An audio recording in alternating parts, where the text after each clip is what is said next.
Remain on the line. Right. Okay. So the purpose of this is to call a special council meeting, and because we are doing so without the notification that we normally are required to give, it is very important that this be done first of all with a waiving of the public notice, and that requires every single member of council to be present. We have 5 of us in the room and we have 2 on the phone. And so Councillor Chalmers and Councillor Law, it's very important that you can hear me clearly and that you can hear what we're saying and that you're voting informed, and I will call on you especially. So I will call this meeting to order, and I will ask for a motion that notice for the March 16th, 2020 special council meeting be waived per section 127.4 of the community charter. Second. Okay, so I'll move that. That's seconded by Councillor McQuaid. Does anybody have any questions about this motion or questions about this process? Okay, I will call the question. For those in the room, all in favor? Thank you. That is the 5 of us. And Councillor Chalmers, are you in favor? In favor, yes. Thank you. And Councillor Law, are you in favor? In favor, yep. Thank you very much. Okay, so I'll acknowledge that we're conducting this meeting in the territory of the Tla-o-qui-aht First Nation. And we are going to have a verbal report right now from Bob. To extend the conference for 15 minutes, press 1. And Bob will also use his stage voice to provide a verbal report on the district's COVID-19 response plan. Good evening, Council. Very nicely done. I don't want to touch anything. So I just want to thank Council very much for the very short notice Council meeting. In the years that I've been doing this is the first time I recall that I've ever been partaken in a council meeting without the 24 hours, or it used to be one clear day of public notice back in the olden times. We're at an extraordinary time right now, and there are extraordinary measures we're taking, and this is one of them. About 6 days ago, Council received a presentation from staff regarding our response plan for the COVID-19 virus. And although it was 6 days ago, things have pretty significantly changed in the world, and want to bring Council up to speed on some of those things, and we'll be asking Council for a resolution at the end of all of this. But in the intervening time, the World Health Organization has declared this a pandemic, which we pretty much knew was coming. There was the first case on Vancouver Island of this virus. New travel restrictions have been put in place by various countries over the last 6 or 7 days, including this morning Canada not allowing many foreign nationals to come to Canada. And there has certainly been what I would call a surge in cases in the last little while. When I first started preparing to talk to staff and others about this, we had 30 cases in Canada. As of this morning, it's about 300, and there's no reason to believe that number won't continue to grow. The plan that Council considered last week had 3 stages in it, and in the third stage can only be initiated by Council, which is why I'm here in front of Council today, as well as to answer any questions Council might have and give a bit of an update. But the 3 things that Council is to take into consideration when deciding if we are going to stage 3 or not going to stage 3 are whether a pandemic has been declared, and as I noted, it has been. The characteristics of transmission and cases. I would say that we're seeing more community cases. I don't know if we had one as of a week ago. I don't mean community cases in Tofino, I mean community transmission. And the number is growing quite rapidly at this point in BC. And the third thing to consider is whether there are occurrences of COVID-19 in the Alberni Tla-o-qui-aht Regional District. At this point, to our knowledge, there are none. That may change as well. So, given that what I've just outlined, I'm asking that Council, per the pandemic response plan, activate stage 3 of the pandemic response plan. And maybe if Council could consider that as a possible resolution at this point, and then I'd like to go through some of the things that we've done today that we've shared with Council via email, but provide a little bit more rationale for council, and then some of the things that are on our mind and things that we're doing as a staff over the next little while. Thank you. Does anyone have any questions about this so far? No. Okay. Councillor Chalmers, Councillor Law, any questions? Nope. Thank you. Okay, so could we have a motion then, please, that council authorizes, how can I word this? Even just that stage 3 of the District of Tofino COVID-19 response plan be initiated. Okay, so then the motion would be that stage 3 of the District of Tofino's COVID-19 response plan be initiated, or implemented, sorry. Second. Okay, moved and seconded. Any questions about that? Okay, in the room, all in favor? Thank you, that's everybody. Councillor Law and Councillor Chalmers? In favor. Councillor Chalmers? Councillor Chalmers, are you still on the phone? Sorry, it was muted. Yes, Yeah. in favor. Okay, thanks. Thanks, that's unanimous. I have a bingo on the conference, on my conference call bingo card now that someone It's was silent. speaking while muted, yeah. Thank you. Go ahead, Bob.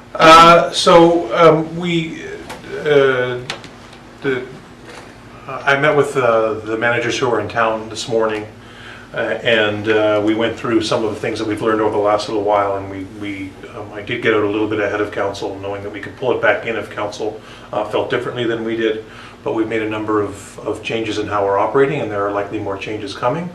The district office here, we're reducing the first of all, I should let council know that we've really seen a decline in the number of people who are coming in for services. There's a decline in the number of people who are just coming into most establishments, I guess. But we've seen fewer people coming in to reduce what it takes to keep the area sanitized and protect the health of staff. We're reducing the hours that we're open to the public to 10 a.m. to 2 p.m. only.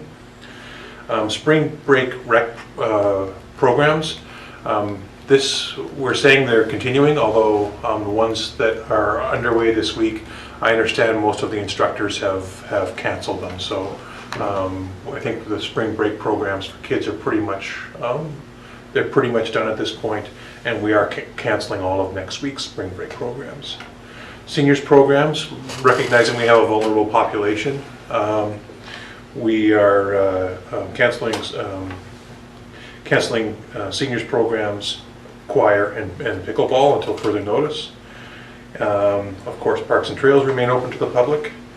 We are restricting access to the public works yard, so that door is now locked, and we're putting signs on those doors. Similarly, we often have the fire hall door open, and people, members of the public can come in, and we're quite welcoming there. That door is now locked, and there's a sign on the door, again, to protect the health of folks. As a bit of an aside, the fire chief is working on ways for Tuesday night practices to occur online through e-learning opportunities for our volunteer firefighters. Again, with the idea of protecting the health of those folks that provide essential service as much as we possibly can. And let's see, what else? We're moving to a different seating arrangement at council meetings, trying to keep a safe distance for folks.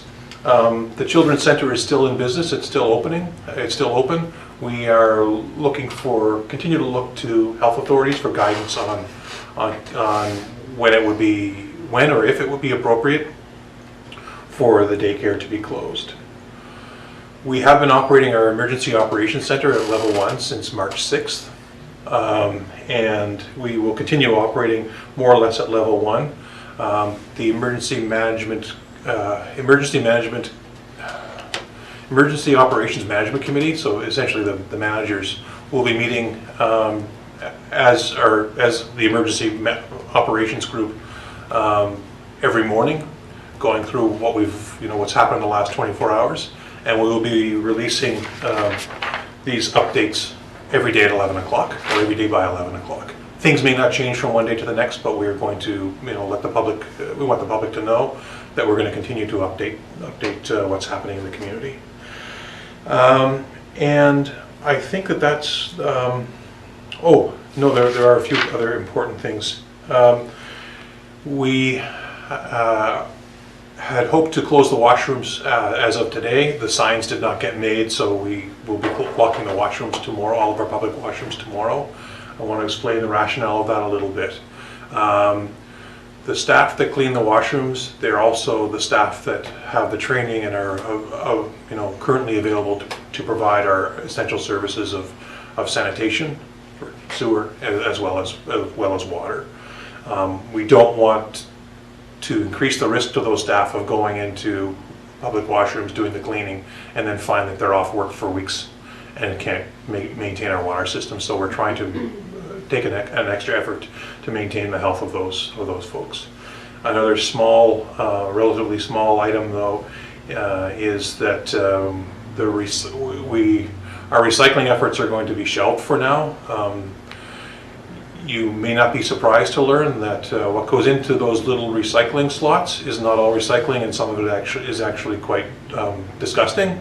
And again, we're concerned about the health issue, the healthiness of having our staff sort through that material, and it does need to be sorted through on a regular basis. So we are unfortunately closing recycling for the time being.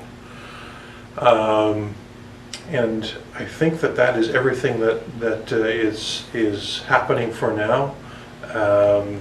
We'll continue to update the community and of course update council as necessary.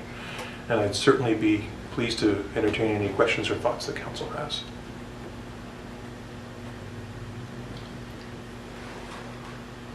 I'm happy to start.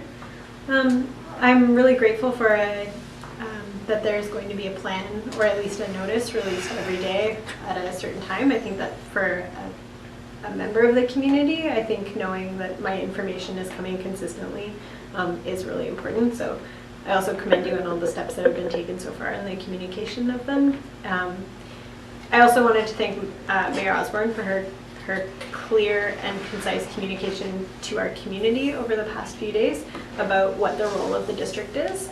I think that you provide a very clear role of what the district is. I think sometimes the municipal government role can get lost in the community chatter, and so I'm grateful to have a strong understanding of what it is, to have that communicated by the district office, and to also have that communicated by a mayor who communicates openly and honestly with our community about what we can and can't do and how we can and can't move. So I think both of you complement each other in this situation greatly, and I'm really grateful to be part of this organization today. Thank you. Thank you very much for that. And thanks just for the quick opening, and it was noted by one of our managers this afternoon that we had intended to communicate that there are limits to the authority we have. We can't put a big rock in the middle of Highway 4 and shut things down. So we're trying to, with some of what we're doing here, signal that this is not business as usual. And I think we're hearing that back from a lot of the community over the last few hours as well. Thank you. Councillor Anderson?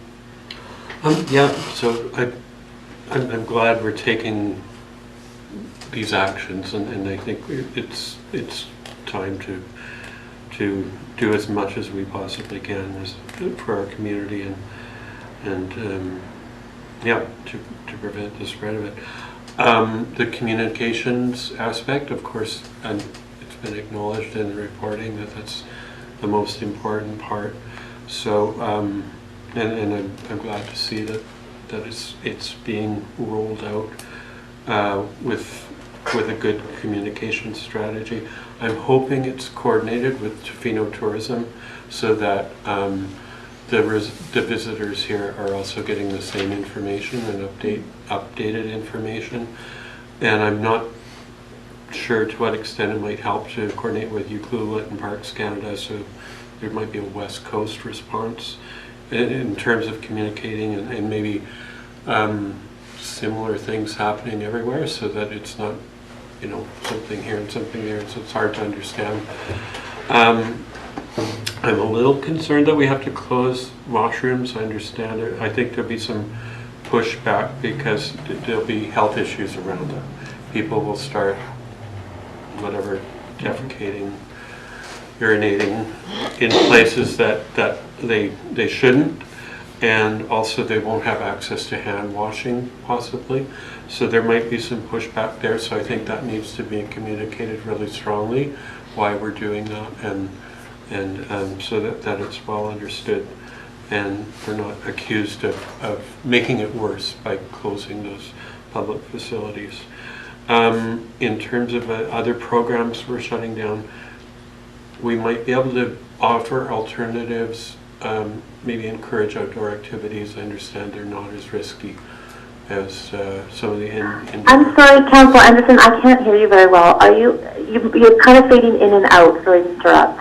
Okay, yeah, the That's mic better. is sort of behind a chair back from where I'm sitting, You can so probably put it back up. That's way better. okay.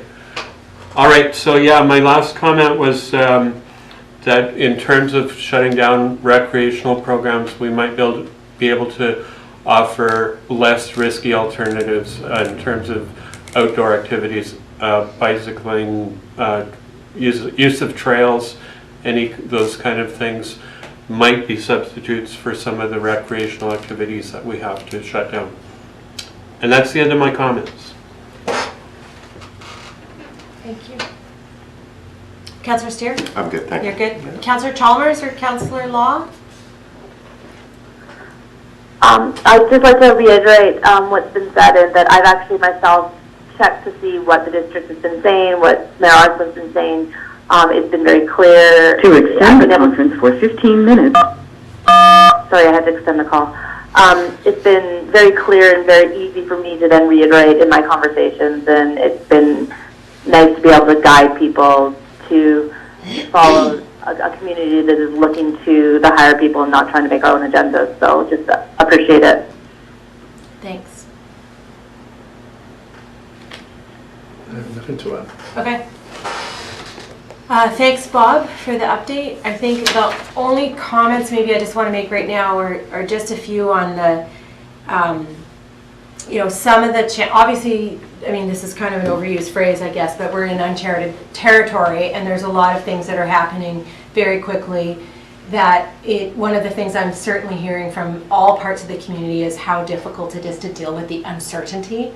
And so how reassuring it is to be able to consistently give good, accurate messages and always bringing them back to the BC Centre for Disease Control website, the VHA website in terms of personal health. I am hearing a lot from different tourism operators and businesses about they're looking for guidance, and I very strongly believe that all of our business owners have the right priorities right now around health, and especially their own health and the health of their staff, the health of their guests. And I think that in the next coming days we're going to see quite quickly, even without provincial directives, that certain things are going to change quite drastically in Tofino, to the point where I'm a lot less worried about not having public washrooms, because there won't be as many people here to use them, quite frankly, is where I think we're kind of headed. So I think it's important to just acknowledge that and understand that we're going into a place where we haven't been before, and I just want to thank everybody for the support, and that our staff has been amazing. And I think in the next couple of days there'll be even more kind of interagency or intergovernment discussion and cooperation. And just like everything, part of my brain certainly turns to where the gaps are, so that after this is all over, when we have that time to debrief, we're able to learn from some of the things that are going on right now. So at the regional district level, some very similar decisions are being made right now with respect to public facilities, although the airports, the recycling centers, things like that should continue to be open for the next little while at least. And but they are making the decision to largely close the board meetings, not so much to the public. The next board meeting will be probably mostly by phone with a couple of people in the room and open to the public, but the chairs will be set out like this as well. And that there is some work at the UBCM level looking into the provincial legislation around how municipal and regional district government meetings can be called. So if those changes come about, then I know we will have that communicated very quickly to council and the community. So yeah. If I may comment on that, holding council meetings is something that is, I mean, it's ultimately up to council, of course. But it's something as staff we have talked a little bit about, and I have a few times in the last 24 hours or so shared that I work for a municipality that shut council meetings down for about 3 months, and the world didn't end. We planned for that for a very long time leading up to 2010, but we may, at least in the next little while, kind of triage what's coming to council so that we do what we can to at least keep the meeting short.